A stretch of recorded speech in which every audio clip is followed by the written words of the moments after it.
Shri Swami Samarth. Hi hello नमस्कार, मी सोनुप्रिया तुम्हा सर्वांचं आपल्या नवीन एका व्हिडिओमध्ये स्वागत करते. श्रावण महिना म्हणजे भगवान शिवांची, श्री विष्णूची आणि आपल्या इष्टदेवतेची भक्ती करण्याचा पवित्र काळ. आजच्या या विशेष व्हिडिओमध्ये आपण एक अतिशय सुंदर आणि श्रद्धेचा व्हिडिओ पाहणार आहोत. श्रावणात एकदा तरी श्री सत्यनारायणाची पूजा कशी करावी? 1 वेळा, 5 वेळा, 7 वेळा, 9 वेळा, 11 वेळा, 21 वेळा, 51 वेळा आणि 108 वेळा सत्यनारायण पूजा करण्याची पद्धत काय? आणि आर्थिक अडचणी असतील तर कोणती सेवा करावी? जर तुमच्या घरामध्ये सतत पैशाची अडचण, खर्च वाढणे, कामामध्ये अडथळे, कर्जाची चिंता, आर्थिक अस्थिरता जाणवत असेल तर हा व्हिडिओ शेवटपर्यंत नक्की पहा. कारण आज आपण फक्त पूजा कशी करायची हेच पाहणार नाही, तर सत्यनारायण पूजेचा संकल्प, पूजा मांडणी, नैवेद्य कथा, आरती आणि संख्येनुसार पूजा कशी करायची हेही समजून घेणार आहोत. सत्यनारायण म्हणजे भगवान श्री विष्णूचे एक मंगल स्वरूप. सत्य, श्रद्धा, भक्ती आणि सदाचार यांना पूजेमध्ये विशेष महत्त्व आहे. सत्यनारायण पूजा करताना सर्वात महत्त्वाची गोष्ट म्हणजे संख्या नाही, तर श्रद्धा आणि शुद्ध भाव. म्हणूनच एखाद्या व्यक्तीला 108 पूजा करणे शक्य नसेल तर फक्त एक पूजा देखील मनापासून केली तर ती भक्तीच आहे.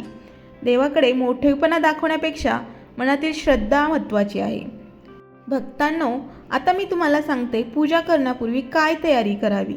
सर्वप्रथम घर स्वच्छ करून घ्यावे. पूजेच्या दिवशी शक्य असल्यास स्नान करून स्वच्छ कपडे परिधान करावेत. पूजेच्या जागी स्वच्छ चौरंग ठेवावा. त्यावर स्वच्छ वस्त्र अंतरावे. भगवान श्री विष्णू आणि सत्यनारायणाची प्रतिमा किंवा मूर्ती ठेवावी.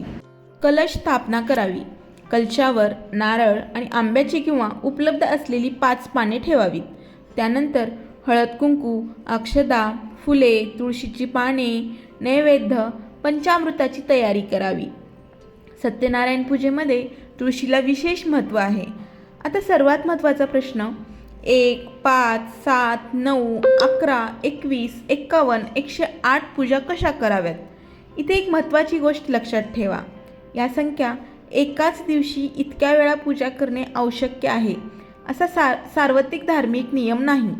तुमच्या श्रद्धेनुसार, सामर्थ्यानुसार, घरच्या परंपरेनुसार तुम्ही संकल्प करू शकता. ज्यांना साधी आणि मनापासून सेवा करायची आहे त्यांनी श्रावणात एक सत्यनारायण पूजा करावी. पूजा, कथा, नैवेद्य, आरतीकडून देवाकडे कुटुंबाच्या सुखसमृद्धीसाठी प्रार्थना करावी. जर तुम्हाला 5 वेळा सत्यनारायण पूजा करायची असेल तर श्रावणातील योग्य दिवस निवडून 5 स्वतंत्र पूजा करू शकता. प्रत्येक वेळी शक्य तितक्या साधेपणाने पूजा करावी. 7 सत्यनारायण पूजा जर तुम्हाला करायच्या असतील तर 7 ठराविक दिवस किंवा कुटुंबाच्या परंपरेनुसार 7 पूजा करण्याचा संकल्प केला जाऊ शकतो. प्रत्येक पूजेमध्ये श्री विष्णूचे स्मरण आणि सत्य आचरण करण्याचा संकल्प करावा. जर तुम्हाला 9 सत्यनारायण पूजा करायच्या असतील तर 9 दिवसात किंवा आपल्या सोयीच्या पद्धतीने करता येतात. पण संकल्प करण्यापूर्वी तो पूर्ण करण्याची आणि आपली क्षमता आणि वेळ लक्षात घ्या. जर तुम्हाला 11 करायच्या असतील तर भक्त त्या पूजेच्या वेगवेगळ्या दिवशी करू शकतात. प्रत्येक पूजेला संपूर्ण मोठा विधी करणे शक्य नसेल तर आपल्या घरच्या गुरुजींच्या मार्गदर्शनानुसार साधी आणि नामस्मरण करू शकता. जर तुम्हाला 21 सत्यनारायण पूजा करायच्या असतील तर त्या एका दिवसात करण्याचा ताण घेण्यापेक्षा संकल्प करून ठराविक कालावधीत पूर्ण करणे अगदी योग्य राहील. यामध्ये प्रत्येक पूजेनंतर देवाचे नामस्मरण, प्रार्थना, प्रसाद वाटप करावे. 51 आणि 108 सत्यनारायण पूजा आता येतो म्हणजे सर्वात मोठा संकल्प. इथे एक गोष्ट विशेष लक्षात घ्या. 108 पूजा म्हणजे 108 वेळा मोठा विधी करणे. प्रत्येकासाठी शक्य असेल असं नाही. म्हणून अशा संकल्पासाठी गुरुजी किंवा कुटुंबातील धार्मिक परंपरा जाणणाऱ्या व्यक्तीचा सल्ला घेणे योग्य राहील. काही भक्त सामूहिक पद्धतीने सत्यनारायण पूजा करतात. काही जण ठराविक कालावधीत पूजा पूर्ण करतात तर काही जण नामस्मरण, कथा, नैवेद्य आणि संकल्प करतात. म्हणून संख्या मोठी असली पाहिजे असं काही नाही. भक्तांनो, सर्वात महत्त्वाचा भाग म्हणजे घरात जर आर्थिक अडचण असेल तर सत्यनारायण पूजेबरोबर एक सुंदर संकल्प करा. मी माझ्या परिस्थितीनुसार प्रामाणिकपणे प्रयत्न करेन, अनावश्यक खर्च टाळेन, कोणाची फसवणूक करणार नाही आणि माझ्या सामर्थ्यानुसार दानधर्म आणि सेवा करेन. श्री सत्यनारायण भगवान, श्री सत्यनारायण भगवान, श्री सत्यनारायण भगवान. कारण देवभक्तीबरोबर प्रामाणिक प्रयत्न आणि योग्य आर्थिक नियोजन देखील आवश्यक आहे. सत्यनारायण पूजेच्या दिवशी आपल्या क्षमतेनुसार एखाद्या गरजू व्यक्तीला अन्नदान करा. गाईला चारा द्या, गरजू व्यक्तीला धान्य द्या, एखाद्या व्यक्तीला भोजन द्या. पण दान करताना स्वतःच्या क्षमतेपेक्षा जास्त करून कर्ज घेऊ नका.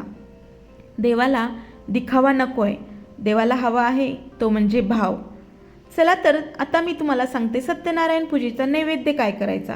सत्यनारायण पूजेसाठी प्रसाद म्हणून तुम्ही शिरा करू शकता किंवा गव्हाच्या रव्याचा प्रसाद केला तरी चालेल.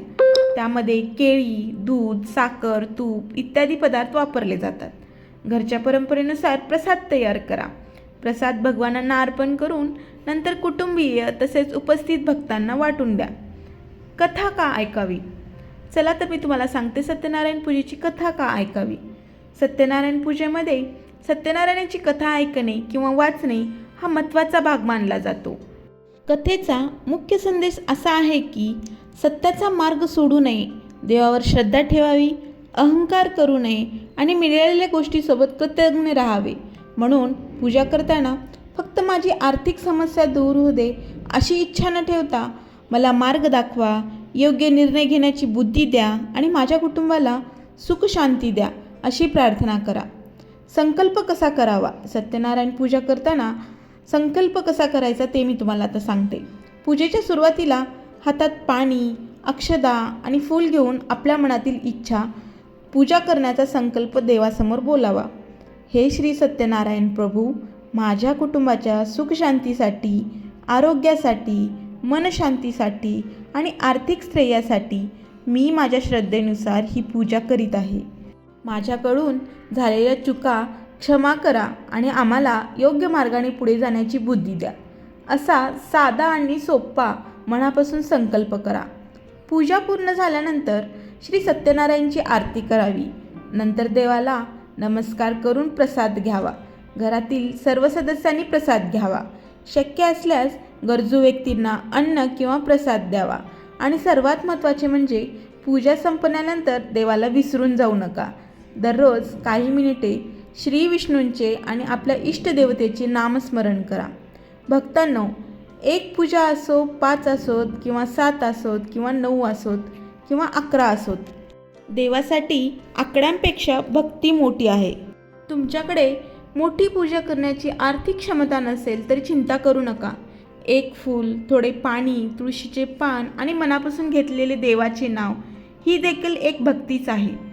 आर्थिक अडचणी असतील तर देवाची प्रार्थना करण्याबरोबरच खर्चाचे नियोजन करा. अनावश्यक खर्च टाळा, प्रामाणिक काम करा आणि आपल्या क्षमतेनुसार सेवा करा. श्रद्धा मनाला शक्ती देते आणि योग्य प्रयत्न जीवनाला दिशा देतात. जर तुम्हाला हा व्हिडिओ आवडला असेल तर कमेंटमध्ये लिहा, श्री सत्यनारायण भगवान की जय, श्री सत्यनारायण भगवान की जय, श्री सत्यनारायण भगवान की जय.